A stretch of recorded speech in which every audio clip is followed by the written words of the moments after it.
Welcome back everybody to another episode of Direct Comparison. In today's episode, we're going to take a look at Team Jade's recently released free-to-play BlackhawkDown campaign, part of their recently rebooted Delta Force multiplayer, and see how it compares both visually and from a gameplay perspective to the original 2003 classic from Novalogic.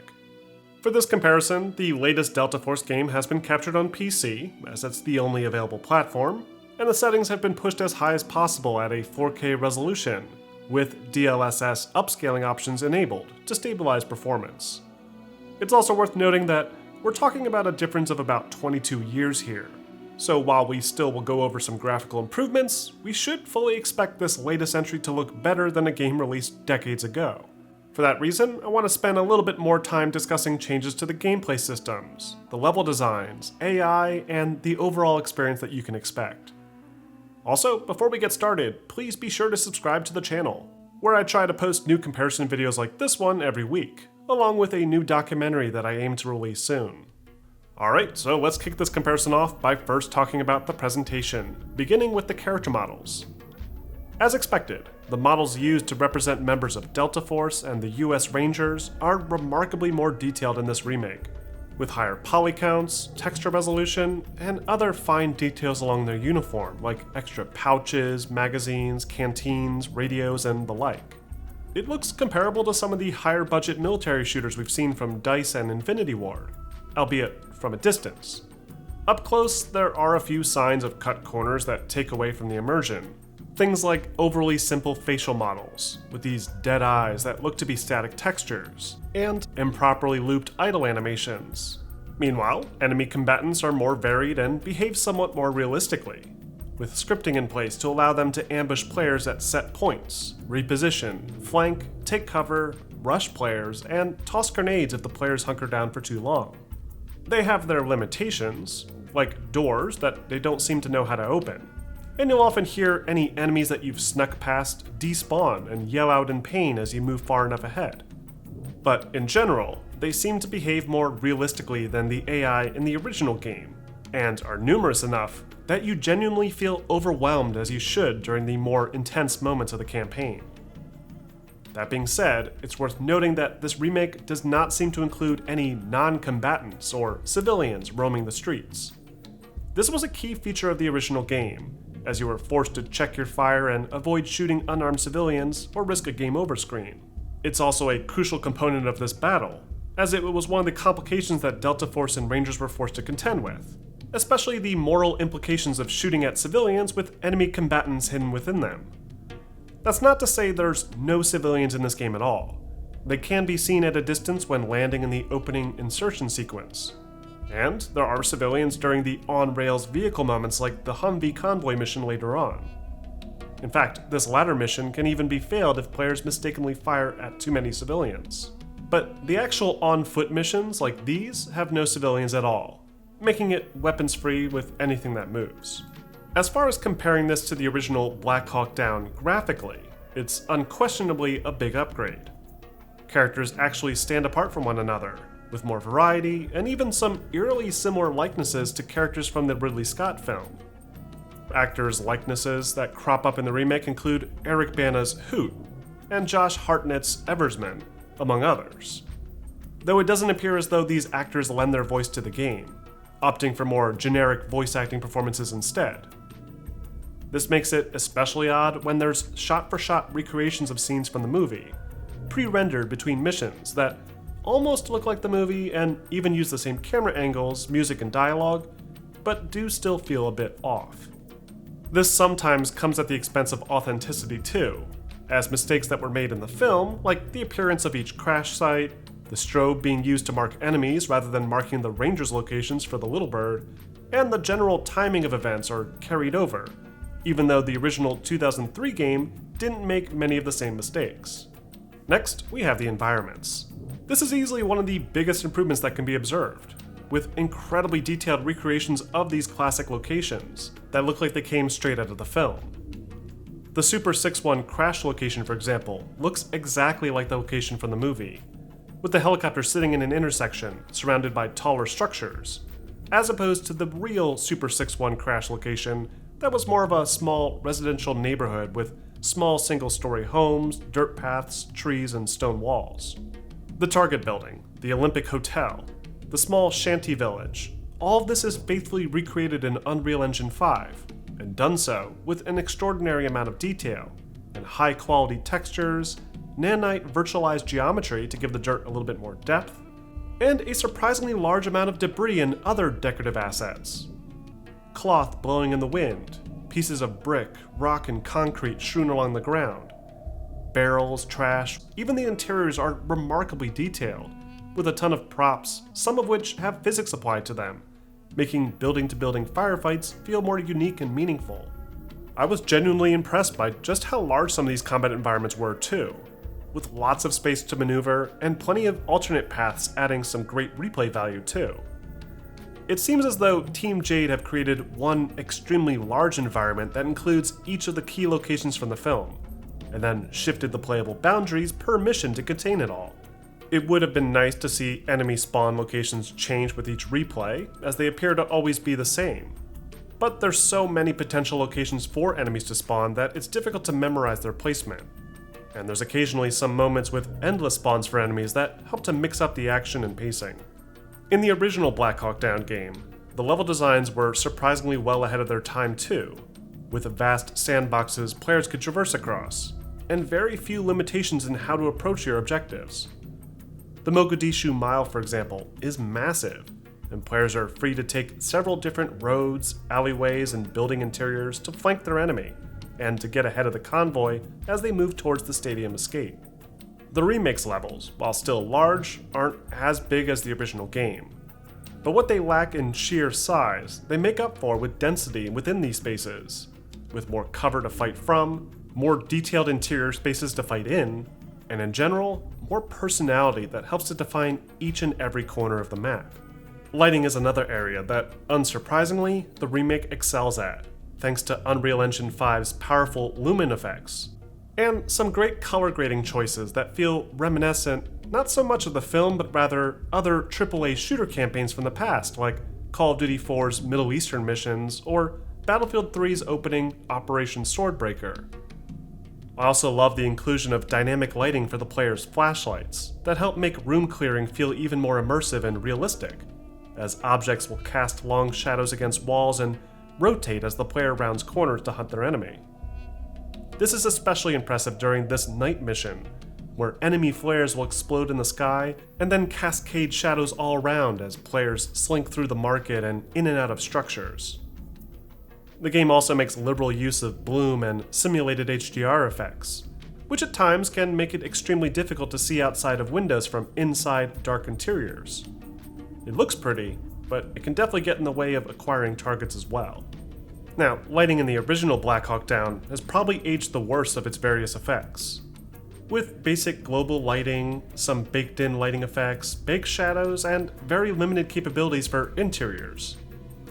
When looking at Rebellion's PS2 port of the game, we do see some slight changes in this area, with more of a softness to the lighting, along with additional bloom and even some cool effects like heat haze that really helps to add to the immersiveness. But it too relies on some very antiquated lighting techniques that, unsurprisingly, don't hold up to the lighting effects on offer within the newer Unreal Engine. Shadows, similarly, are much more impressive this time around, with dynamic shadows for players and a nice softness to them, and very little visible dithering as well. Shadows of objects in the environment are also more plentiful, likely the product of Unreal Engine 5's virtual shadow map option, that works in tandem with the nanite geometry feature to capture shadows for practically every small detail in the world. While this provides a much more realistic experience overall, this does give the numerous enemy combatants a major advantage, as trying to spot them before they open fire is much more difficult than it was in the original game. Though the small grace period assigned to enemy AI that spot the player, open fire, and begin to start dealing damage is long enough that I found it was generally easy to react to incoming fire without taking damage in most instances. And dynamic lighting from muzzle flash, coupled with smoke and bullet trails, do help to overcome challenges associated with the more realistic shadowing. And lastly, we have effects. As you can probably already guess, things like fire, explosions, muzzle flash, smoke, and water rendering are all a considerable step up from the original game. Fire effects are used a lot to decorate edges of the map, especially around road blockades, just like in the film.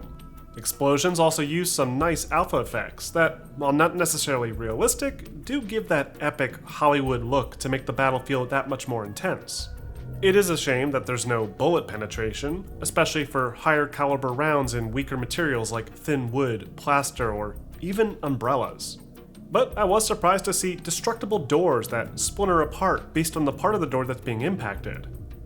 I also love the addition of ragdoll physics for enemies, including scripting when enemies are near ledges that has them flip over and fall off.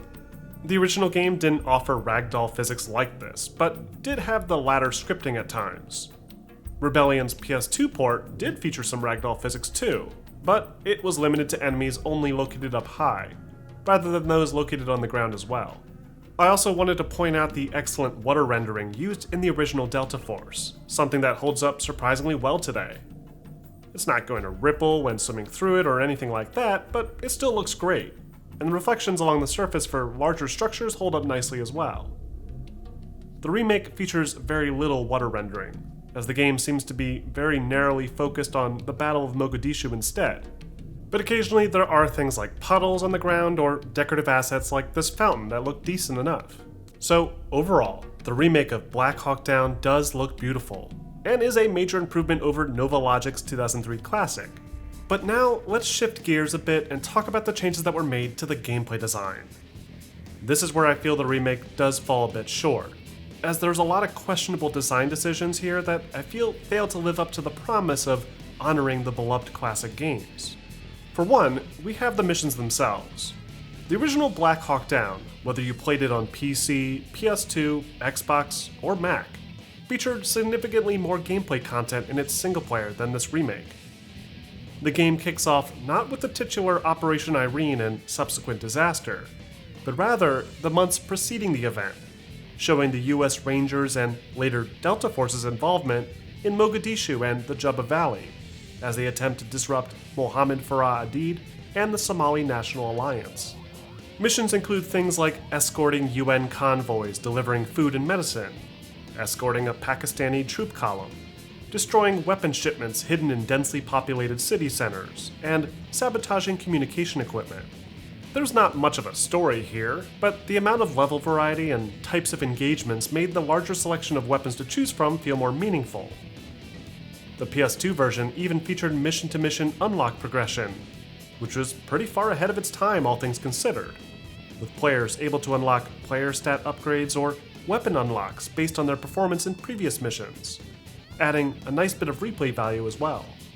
After about 10 of these missions, Operation Irene becomes available, which features all the major events you'd expect, including the initial deployment around the Olympic Hotel, securing Aidid's aides and escorting them out to the convoy, Super 6-1 and Super 6-4's crash, efforts to secure survivors at these crash sites, and the Mogadishu Mile, with players needing to run alongside the Malaysian armored unit as they attempt to escape the city. There's even a bonus final mission that sees players sneak in solo to assassinate Aidid himself, in what I assume was meant to be a more satisfying ending for players back then, despite this final bit not being a real historical event. The remake, on the other hand, skips over more than half of the available missions in the original titles. Everything preceding Operation Irene is cut, and you instead are dropped right into the Battle of Mogadishu, with Rangers and Delta Force surrounding the target building and launching their raid. Unlike the original game, where you're dropped directly onto the rooftop of the target building and need to work your way downstairs, the remake has players fight through a nearby construction site first, and then battle through the streets before reaching the front door of the building. Players can then choose to either fight through the main entrance or find alternative side entrances to clear out the building and locate 10 of Aidid's aides. After completing this raid and holding off against reinforcements, the next mission has you fighting down the street alongside the Humvee convoy as you attempt to exfiltrate with the prisoners, only for Super 6-1 to go down shortly after.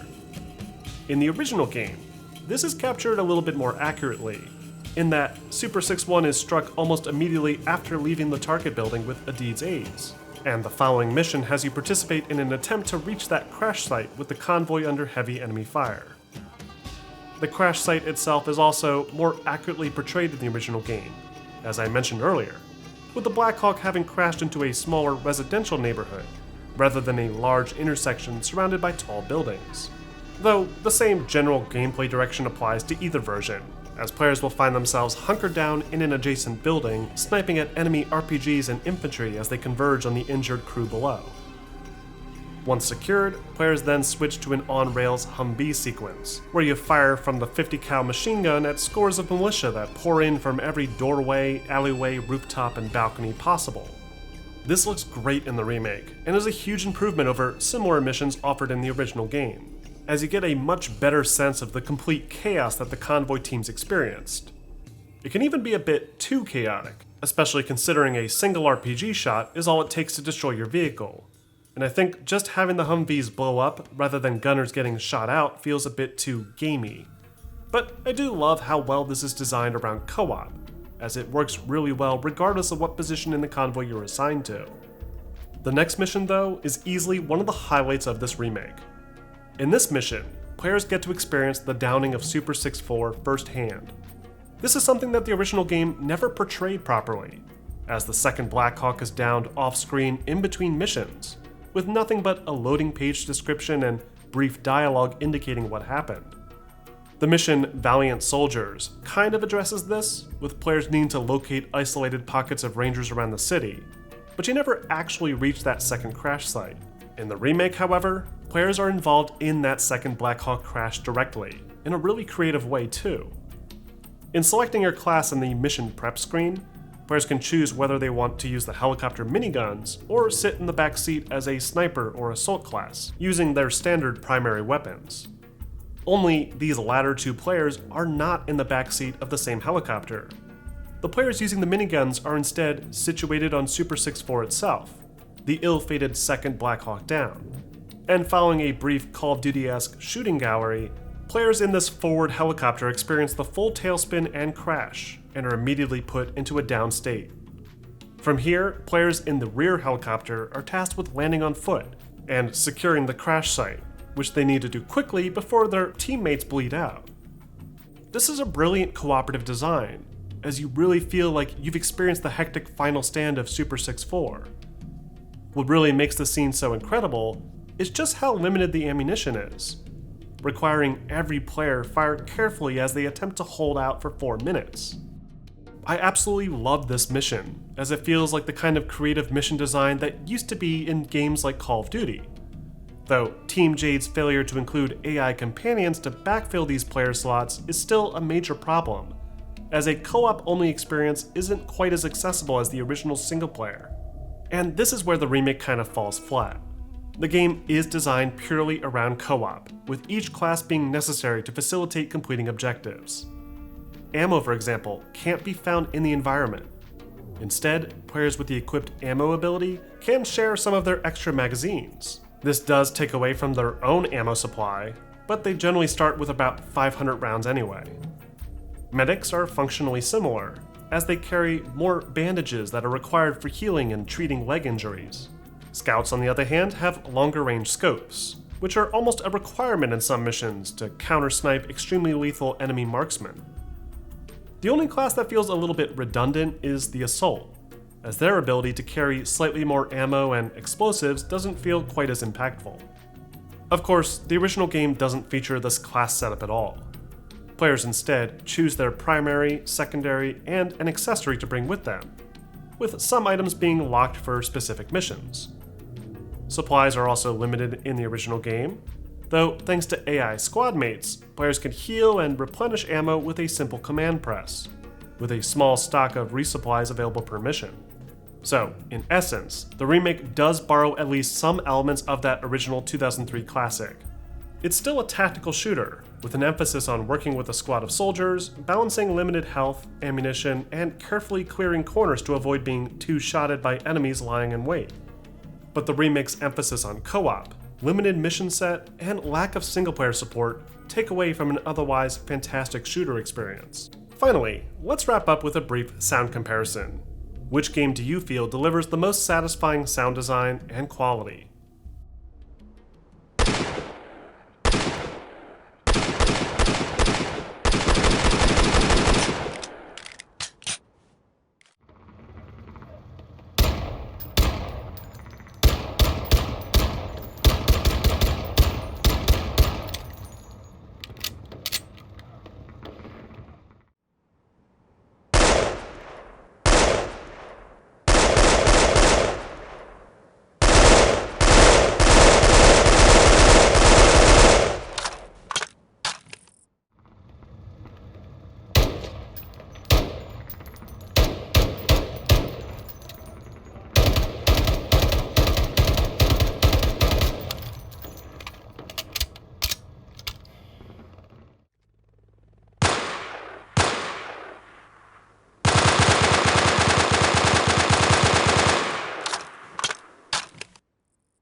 At the next street, turn north.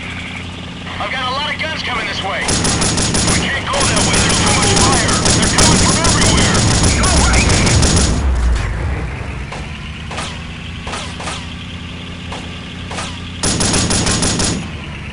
Go right, out of the alley. Right. There's no right. Must be left.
Get closer to the target zone! I'll try!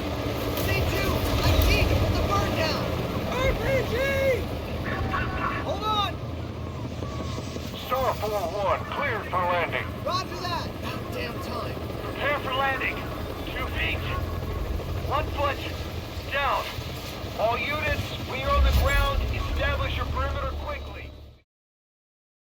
And that wraps up this episode of Direct Comparison.